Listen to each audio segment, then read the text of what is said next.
Ito sa 24. Ang mga payo mo'y umakay sa akin, marangal na ako'y iyong tatanggapin. Yan. Ang mahalaga kasi mga kaibigan, na kay Lord tayo. No? So of course, gawin natin ang lahat na ating makakaya kasi siya naman ang nagbigay ng gift sa atin, ng ating talino, strength, wisdom, knowledge, and understanding. Kaya ngayon natin kay Lord yung strength, wisdom, knowledge, and understanding upang magampanan natin ang nais niyang gampanan natin. So, di ba, napakaganda pag divinely guided po tayo dahil pag tayo po ay divinely guided, so, of course, hindi tayo maliligaw, no? Kasi napakahirap ang maligaw, mga kaibigan, no?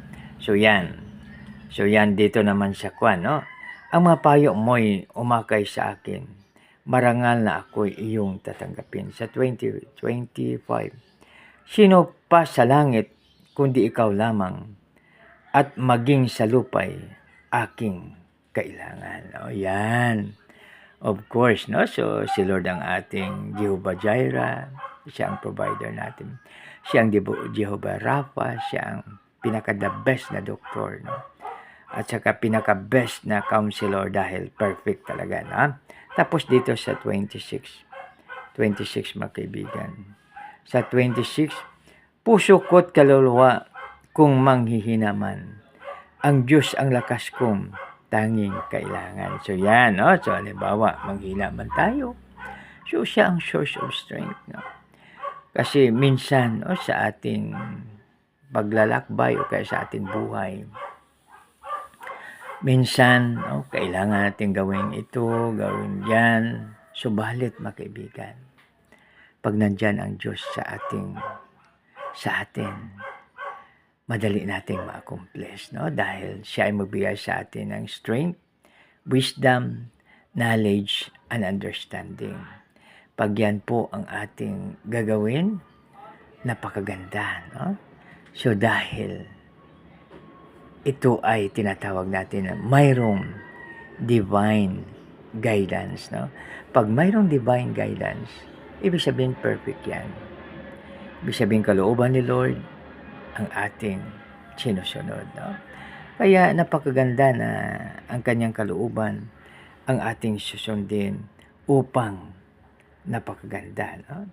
So, sino pa sa langit kundi ikaw lamang at maging sa lupay aking kailangan, no? Siyang Jehovah Jireh, Jehovah Rapha. Siya rin, makaibigan, ang ating kapayapaan, no? Jehovah Shalom, no? Diba? Jehovah Shalom. So, pag sinabi ng Jehovah Shalom, siya yung ating kapayapaan, no? Diba? Nakalagay sa Philippians 4, 6 and 7, no? Sabi nga, huwag tayong magulimihanan. Huwag tayong ma-stress. Dapat magkaroon tayo ng stressless life, no? So, di ba maganda pag wala tayong stress? Kasi pag ma-stress tayo, makaibigan, madagdagan po yung ating sakit. Pag ma-stress po tayo, pati yung ating digestive system ay apektado. Kaya dapat hindi tayo ma-stress. Kasi sabi ng ating Panginoon, don't let your heart be troubled, no? Sabi niya, huwag mong palungkutin ang iyong puso, no? So ito, mga kaibigan, no? So a merry heart, no? So magkaroon tayo ng good health pag mayroon tayong merry heart. Pero pag malungkot yung ating puso, mahirap, apektado tayo, no? Kaya napakaganda, mga kaibigan, pag magkaroon tayo ng merry heart, ibig sabihin niya na masaya ang ating puso.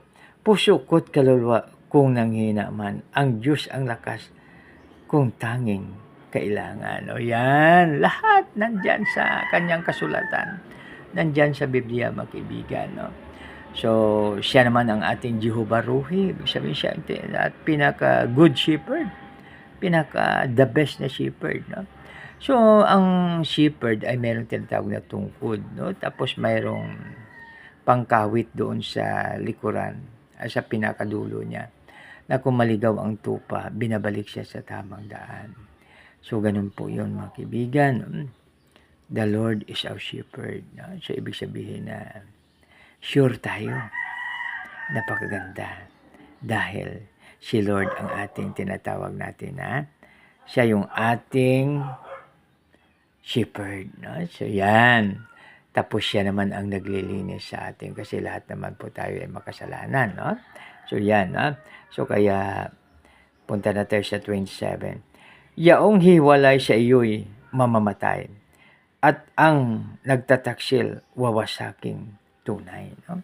So dito ibig sabihin mga kapatid, pag tayo ay hiwalay sa ating Panginoon, mayroong panganib. No? So dito sa paglakbay ng Israelites mula sa Egypt, yung doon sila, papunta sila sa lupang pangako. Ang kanyang sinasabi mga kaibigan ay ayon sa kasulatan, banal na kasulatan. Paggabi, ang gumagabay sa Israelite ay ang haliging apoy. Ang wala doon sa sinag o liwanag ng haliging apoy ay danger. May delikado sila kasi maraming mga makamandag na ulupong sa disyerto. No?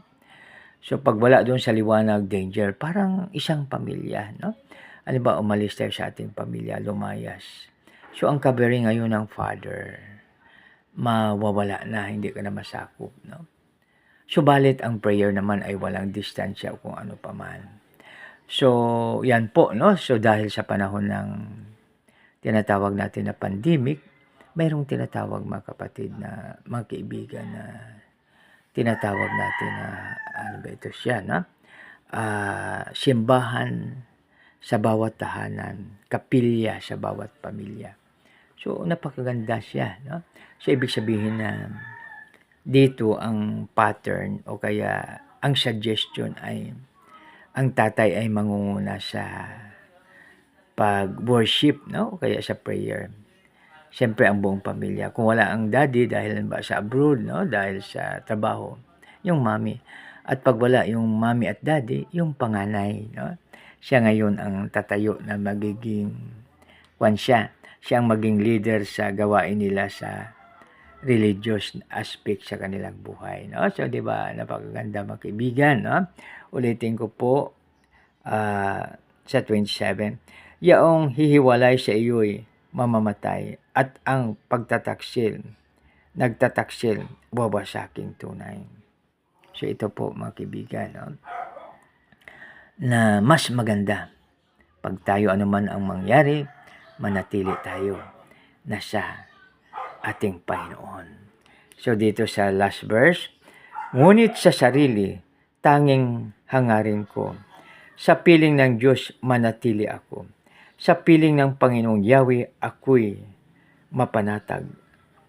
Ang kanyang ginawa'y aking ihahayag. So dito ngayon mga kaibigan. So sabi dito ng ating salmista, tanging hangarin ko. Sa piling ng Diyos, manatili ako. Mga kaibigan, napakaganda na ganoon din po ang ating hangarin. Na pwede nating sabihin na ang hangarin ko, no? I-personalize po natin ito. Ang hangarin ko sa piling ng Diyos, manatili ako. Sa sunod, sa piling ng Panginoon Yahweh, ako'y mapanatag. So, ito mga kaibigan, yung tinatawag natin na parang ano natin, no? Kutang tanggulan na ano man ang problem, tayo ay pupunta doon, no?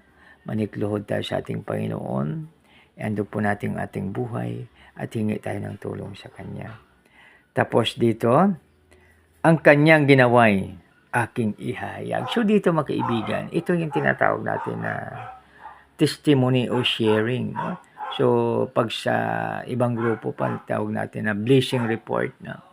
So ibig sabihin niya na kung ano man ang ginawa ni Lord, tayo ay isi-share natin sa ating kapwa, no? Kung paano natin nalampasan ang ating mga problem, no? So, yun ang maganda mga kaibigan, no? So, alimbawa po ay may problem tayo. No? Tapos na naghimala ng ating Panginoon na lutas. No? So, ito ay i-share natin kasi maaring ang nakikinig ay gano'n din yung kanyang sitwasyon, no? So, ngayon, magabayan siya, no? Na lalong magtiwala sa ating Panginoon, na lalong mag-asa sa ating Panginoon. Dahil ito mga kaibigan ay malaking tulong sa bawat isa sa atin, yung tinatawag natin na blessing report or testimony. Basahin ko po mula sa 1. Dito, ang katarungan ng Diyos. Awit ni Asaph. Kay buti ng Diyos sa taong matuwid, sa lahat ng taong ang puso'y malinis. Ngunit ang sarili halos bumagsak sa pagakbang ko'y muntik ng madulas. Sa taong mayabang ako'y nainggit nga at sa biglang yaman ng mga masama. Ni hindi nagdanas ng anumang hirap, sila'y masisigla, katawa'y malalakas. Di tulad ng ibang naghirap ng labis, di nila dinanas ang buhay na gipit. Ang pagmamalaki ay kinukwintas at ang dinadamit nila'y pandarahas. Ang tibok ng puso ko'y pawang kasamaan at sama-sama rin ang nasa isipan. Maibang tao'y pinagtatawanan ang yayabang nila. Ang layon sa buhay ay ang pang-api sa kapwa nila lang. Diyos nang nasa langit ay tinutungayaw, labis kung mag-utos sa mga nilalang. Kaya sumusunod pati lingkod ng Diyos, an may sabihi paniwalang lubos. Ang sabi ang Diyos walang lalalaman, walang malay, yaong kataas-taasan. Ang masamay ito ang ligaya na di kinukulang ay naghanap pa. Samantalang ako'y malinis ang palad, hindi nagkasalat, lubos na nag-ingat sa aking natamoy kabiguang lahat. Diyos, pinagtiis mo ako ng hirap sa tuwing umagay, parusa ang gawad. Kung ang maito'y aking sasabihin sa mga lingkod mo, ako'y nagtataksil. Kaya't sinikap kung ito'y saliksikin. Mahirap mang ito'y inawain. Gayunman sa templo doon ko natuklas at ang masama ay mapapahamak. Dinala mo sila sa dakong madulas upang malubos na kanilang pagbagsak. Walang abog-abog, sila ay mawasak. Kilabot yaong naging wakas. Parang panaginip ng ako'y magising, pati anyo nila'y nalimutan na rin. Nang ang aking isip hindi mapalagay at ang damdamin ko'y labis na nasaktan. Di ko maunawa para akong tanga, sa iyong harapay hayop ang kagaya. Gayon pamay, sinasamahan mo ako sa aking paglakad ay inaalay mo. Ang mapayo mo'y umakay sa akin, marangal na ako'y iyong tatagapin. Sino pa sa langit kung di ikaw lamang at maging sa lupa'y aking kailangan. Puso ko't kaluluwa kung manghina man, ang Diyos ang lakas kong tanging kailangan. Yaong hiwalay sa iyo'y mamatay at ang nagtataksil wawasaking tunay. Ngunit sa sarili, tanging hangarin ko sa piling ng Diyos manatili ako. Sa piling ng Panginoong Yahweh, ako'y mapanatag. Ang kanyang ginawa'y aking ihahayag. Mga kaibigan, tayo na po'y manalangin.